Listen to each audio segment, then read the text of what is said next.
The Cowboys drop the home finale today to the Chargers, 34-17. They'll finish 4-3-1 on the year here at AT&T Stadium after they were shut out in the second half by the Chargers. Marion Hampton with that 5-yard run there with just over 2 minutes to go sealed the deal and put the Chargers up 34-17. Had some opportunities, did get a couple of stops on defense, but offensively 1 for 3 on fourth down. Those were big. They had some self-inflicted wounds. The hold on Tyler Smith that took away a touchdown to Ryan Flanoy. They settle for a field goal. They get down. It's 3rd and 5 at the Charger 20. CeeDee Lamb ended up getting called for a false start. Now it's 3rd and 10. They end up not getting the fourth down on that drive. So, certainly not good enough on offense, but defensively, another game where the pass rush fails to do anything. And this was a Chargers team that allowed the most sacks in the league coming in, and you didn't get a single sack. I mean, I think Justin Herbert's been sacked at least one time in every single game this year. Didn't you have a sack, though, with our defensive tackle? They did not count that as a sack. So that was not credited as a sack to Kenny Clark. I guess he got beyond the line of scrimmage. Okay. So that would just be a tackle for a gain of 1. Yep. So that that did not show up on the stat sheet, unfortunately, for Kenny. But 34-17, Cowboys lose to some. Hey, the loss could be the win if you're wanting to go for the draft position. But I know for the players and coaches in that locker room, trying to win games, not the result they wanted. Is now they will have a losing season for back-to-back years, first time since the 2000s when you were working for the team that happened. So wait a minute now. So that the chance to be your 6-8-1. You're 6-8-1. So if you win the last 2, you could be 8-8. 8-8-1 with the tie. Yeah, I guess. Does that still count as 500? Jason Garrett made a career going 8-8. You know what I'm saying? So yeah, I kind of feel like we'll give it to him. Yeah. Well, hey, I mean, no, it's all right. You got the tie in there. You're fine. You did it, boys. Hey, listen, you're absolutely right. Though what's happened all year, though, Zach, and we talk about it on a weekly basis, is defensively, your inability, whether Matt Eberflus is upstairs or downstairs, it doesn't matter. You don't get enough pass rush. You sometimes get pressure. You really don't finish in the pocket. No. There were a couple different times where they had opportunities to get Herbert down on the ground. They were unable to do it. He's a powerful quarterback. He can run through some tackles. But for an offensive line that was down several starters and lost a left tackle during the game, and lost their tackle in the game, that was as rough of a game rushing a passer as you'll see. And their quarterback's incredible. There's a reason why they're 11-4 right now. He does a lot of things to help them win games. His ability to avoid, his ability to keep his eyes down the field, his ability to scramble. He's as tough as they come, broken left hand. He's in there, running the football. That's what you have to have. This is a team that's very much the first half on defense, not very good for them. If you look at where Dallas, it looked like one of these games where, who could get some stops, who could get one stop, and that might be the difference in this game. But I'll tell you what, from the 8-minute mark in the second till the end of that football game, the Chargers did a really, really nice job of containing Dallas. We really didn't see them make those plays that we saw earlier in the first 2-3 drives. First drive of the game was a beautiful drive.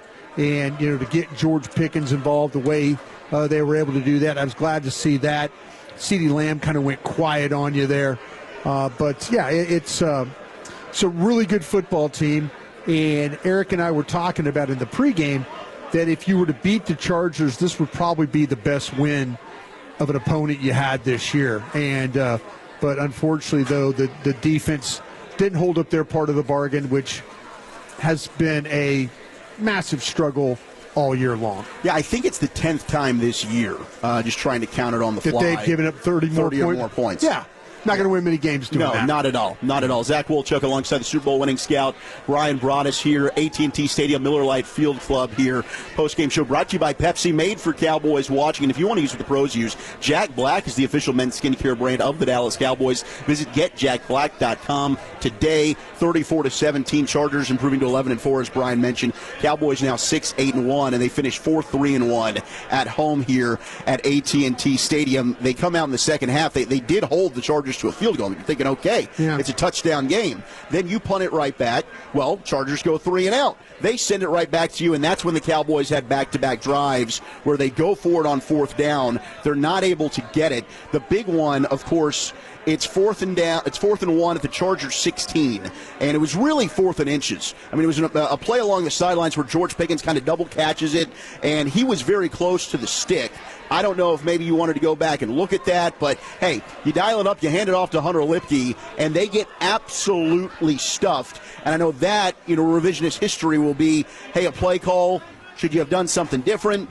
Should you have not given it to Hunter Lipke? Should you have just gone with a quarterback sneak? Could you do a little fake like J.J. McCarthy did to you last year where you're running around the other side?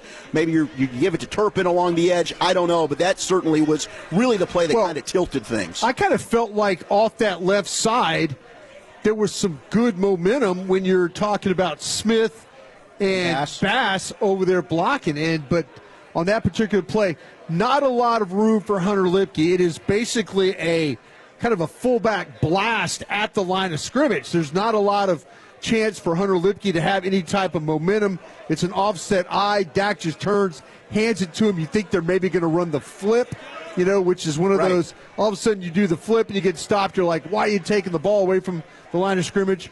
When a 4th down play doesn't work, there's a lot of things that go, well, they could have called this or they could have done that.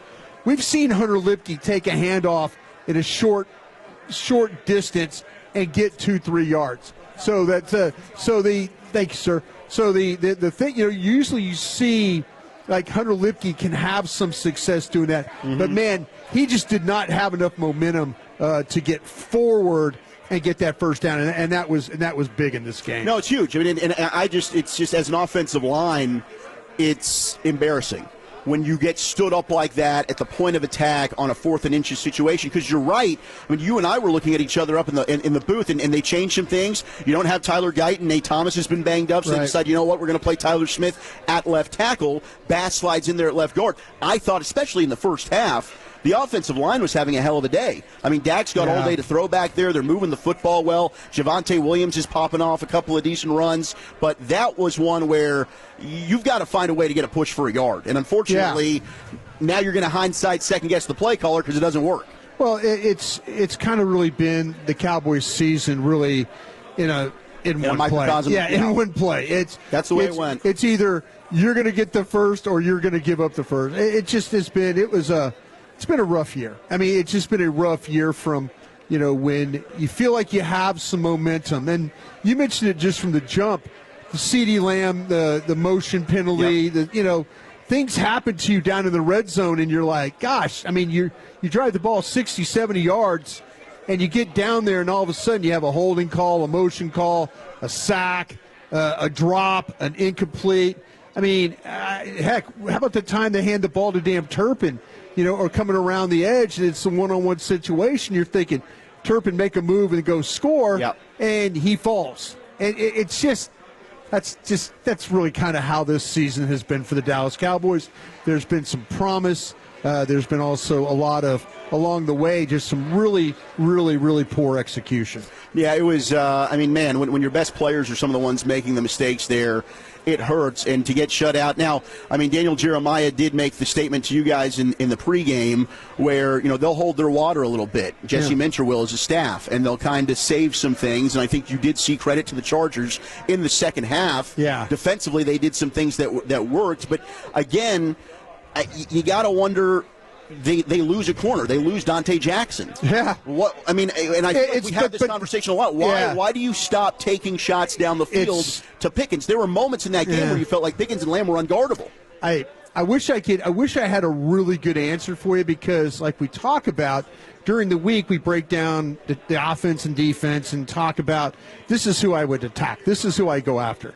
And it just seems like to me things get lost along the way, and that's the sad thing is if you've got backup players in there, maybe the second or third guy, you got to take advantage of those situations. And this team has gone 16 weeks now of not taking advantage of personnel advantages that they could have during a game. 877-881-1053. That'll be the number to call, the number to text here on the official Pepsi postgame show of your Dallas Cowboys. 877-881-1053. A lot of texts coming in from the 682, from the 502. We know the defense is bad. Where was the offense? Yeah. The onus needs to be on the offense. And to get shut out in the second half, yeah, I get it. You were keeping pace outside of the field goal that you had to settle for due to the holding call. You kept pace in the first half. All of a sudden, in the second half, they couldn't move the ball, and when they did, you fail on fourth down, you turn the football over. You had, of course, the Joe Milton fumble, but the game was pretty much done at that point. But they really suffocated the run in the second half, and the loss of Ryan Flournoy, I do think, was pretty big.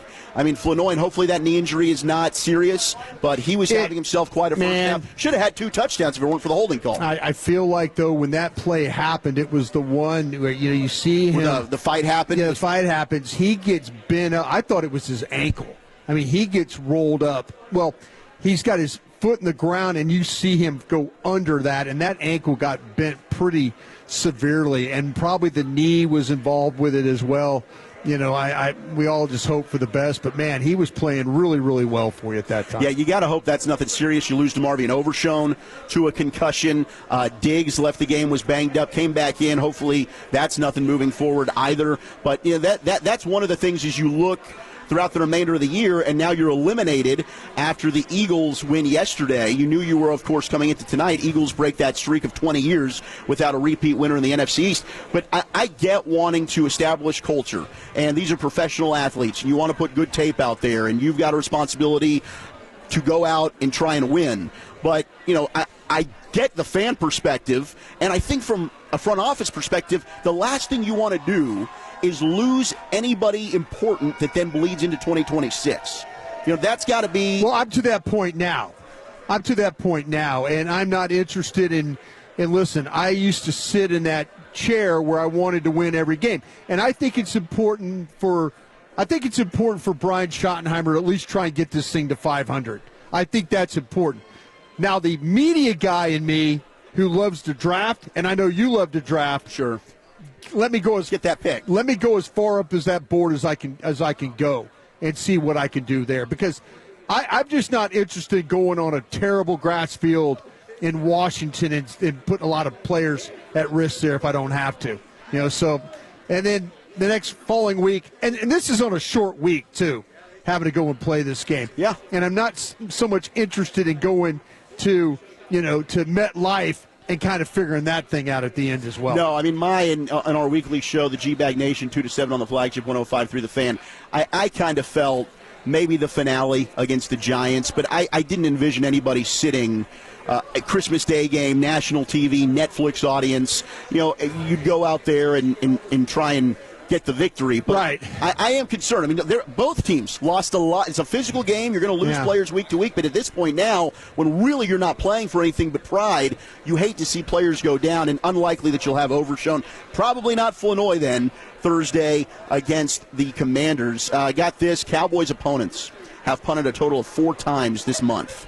Yeah. 13 touchdowns, 7 field goals is what the Cowboys have allowed through the month of December. 4 total punts is what they have forced. That is unbelievable. Congratulations to Dak Prescott, though he does go over 4,000 yards passing for the second time in his career. The only other time was he's been really good. Yeah, he's been really good.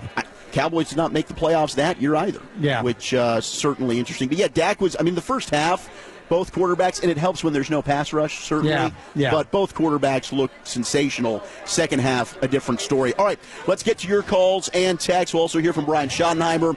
We'll get Dak Prescott, Brad Sham, maybe Bobby Belt, our Cowboys insider. 877-881-1053. Line up those Cowboys calls.